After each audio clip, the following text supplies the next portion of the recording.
est parti ce matin, milieu de matinée, avec Sai et Nicolas, au nord de l'île de Sesoko pour trouver les récifs artificiels dont on avait un point GPS. Mais bon, c'était pas une information fiable parce qu'on était dessus et donc il n'y avait rien.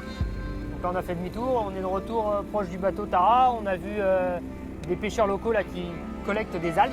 Et donc là, il y a Nicolas et Sai qui ont plongé dessus là, pour faire quelques plans.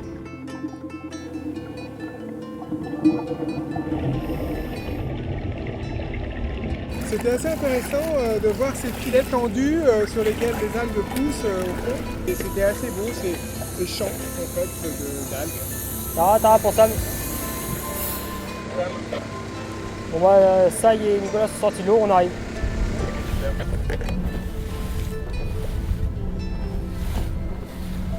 Alors moi je suis artiste embarqué à bord de Tara et je travaille sur le milieu marin depuis longtemps, pas uniquement mais beaucoup autour du milieu marin et notamment autour de récifs artificiels qui sont des structures, des architectures immergées pour optimiser les écosystèmes, pour créer des habitats pour des poissons, des mollusques, différentes espèces marines. Donc plusieurs choses m'intéressent dans ces architectures. D'abord, c'est une chose très très particulière, c'est une sorte de ruine inversée, c'est-à-dire qu'une ruine, c'est un bâtiment qui s'écroule, qui va être colonisé, envahi par la nature. Là, on a des bâtiments qui sont construits pour être colonisés par la nature. Donc on est dans un système complètement inversé. Cette transformation aussi de la structure m'intéresse, c'est-à-dire comment ces architectures deviennent des sortes de structures vivantes qui vont se transformer au fil du temps.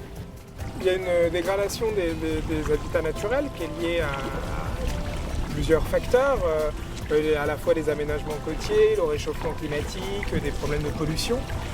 Et les récifs artificiels sont une des actions menées pour restaurer ces écosystèmes. Il y a aussi les replantations d'herbiers, il y a différentes interventions pour essayer de restaurer ou conserver des écosystèmes sains. Est-ce que ça a une vraie action? On peut dire oui, parce que quand c'est développé à une échelle comme au Japon, il faut dire qu'au Japon, il y a à peu près, on estime qu'il y a 20 000 sites de récifs artificiels autour du Japon, où il y a plusieurs milliers, voire dizaines de milliers de récifs par site. Donc une vraie urbanisation sous-marine. Quand c'est développé à une telle échelle, on peut parler quasiment d'aquaculture en milieu ouvert. Donc il y a un impact réel.